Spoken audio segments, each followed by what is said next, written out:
जी, तो हम जो है इसको कंटिन्यू कर लेते हैं। प्रॉब्लम में कुछ चीजें रह गई थी, ठीक है। तो देखें, ये आपका क्या है, आपका हमें क्लासिफाई करना है polynomial, identify degree each part, degree भी बतानी है। देखें डिग्री क्या होती है, वेरिएबल में जो हाईएस्ट पावर होता है, जो वेरिएबल का हाईएस्ट पावर होता है उसको हम क्या कहते हैं, डिग्री कहते हैं, ठीक है। यहाँ वेरिएबल का हाईएस्ट पावर क्या है, 1 है, इसलिए इसकी क्या होगी, डिग्री 1 होगी।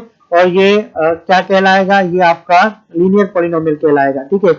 यहाँ वेरिएबल की हाईएस्ट डिग्री पावर क्या है, 1 है, तो इसकी डिग्री क्या होगी, 1 होगी। और ये जब डिग्री 1 होती है आपका लीनियर पॉलिनोमियल कहलाता है, ठीक है। यहाँ देखिए वेरिएबल के ऊपर हाईएस्ट पावर क्या है, वेरिएबल के ऊपर हाईएस्ट पावर 1 है, तो ये क्या होगा, आपका लीनियर पॉलिनोमियल हो जाएगा, उसकी डिग्री क्या होगी, 1 होगी। देखिए यहाँ क्या है, यहाँ आपका जो है पॉलिनोमियल का जो हाईएस्ट पावर है वो 2 है, तो उसकी डिग्री भी क्या हो जाएगी, 2 हो जाएगी, ठीक है। यहाँ देखें वेरिएबल का हाईएस्ट पावर क्या है, 2 है, ठीक है, तो इसकी डिग्री क्या हुई, 2 हुई।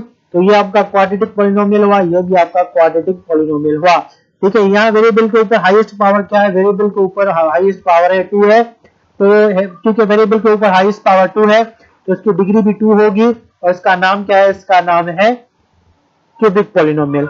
यहाँ देखिए आपके पास वेरिएबल नहीं है, जब आपके पास वेरिएबल नहीं है तो ये आपके पास क्या है, px is equal to a naught के फॉर्म में है, और ए नॉट आपका किसके बराबर है, -8 के बराबर है, ठीक है। तो जब आपके पास ये आता है तो उसकी डिग्री क्या होती है, ठीक है। आपको पता है कि px इजिकल टू जब आपके पास ए नॉट होता है तो उसका मतलब है x पावर 0 है, तो x पावर 0 किसके बराबर हो जाता है, x पावर 0 बराबर हो जाता है 1 के, ठीक है। जब x पावर 0 1 के बराबर हो जाता है तो जब हम इसको मल्टीप्लाई करते हैं तो ए नॉट 1 जा ए नॉट आ जाता है, ठीक है। तो इसका मतलब है ए नॉट जब 8 के बराबर है तो इसके साइड में भी क्या है, 1 है, तो 8 1 जा 8 आ जाएगा, इसलिए इसको लिख सकते हैं 8 इंटू एक्स पावर 0।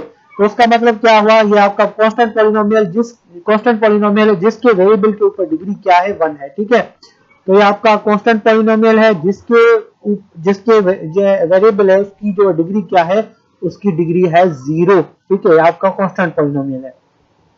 इसको देखें, ये आपका क्या है, आप यहाँ जो वेरिएबल है उसका हाईएस्ट पावर 3 है, तो उसको कहेंगे ये आपका क्या है, आपका पॉलिनोमियल विथ डिग्री 3 है, और इसका नाम है, उसका क्या नाम है, क्यूबिक पॉलिनोमियल। ये देखिए ये भी एक पॉलिनोमियल है जिसकी डिग्री क्या है, जिसकी डिग्री 3 है, ठीक है। और इसको क्या कहते हैं, इसको हम क्यूबिक पॉलिनोमियल कहते हैं, ठीक है। यहाँ भी देखें वेरिएबल का हाईएस्ट पावर जो है 3 है, तो इसका नाम क्या होगा, इसका नाम होगा क्यूबिक पॉलिनोमियल, जिसकी डिग्री क्या होगी, जिसकी डिग्री होगी 3, ठीक है। इसको देखें, ये क्या है आपका, ये भी आपका जो है क्यूबिक पॉलिनोमियल है जिसके वेरिएबल का हाईएस्ट डिग्री 3 है, तो ये आपका क्या होगा, क्यूबिक पॉलिनोमियल विद डिग्री 3। इसको देखें, ये आपका क्या है, ये आपका जो है पॉलिनोमियल है, कांस्टेंट पॉलिनोमियल है जिसके साइड में कुछ नहीं है, तो इसका मतलब x पावर 0 है, तो ये क्या होगा, आपका कांस्टेंट पॉलिनोमियल होगा, ये भी इस फॉर्म में है। और ए नोट की यहाँ क्या वैल्यू है, ए नोट की वैल्यू यहाँ क्या है, 1। तो ये आपका क्या होगा, आपका कांस्टेंट पॉलिनोमियल होगा जिसकी डिग्री क्या होगी, जिसकी डिग्री होगी 0, ठीक है।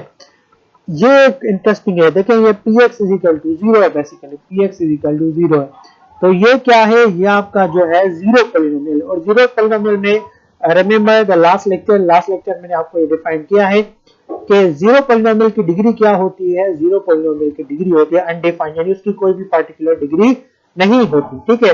तो ये क्या है, आपका जीरो पॉलिनोमियल है विथ डिग्री अनडिफाइंड, इसकी कोई भी डिफाइंड या पार्टिकुलर डिग्री नहीं है, ठीक है। I hope this is clear.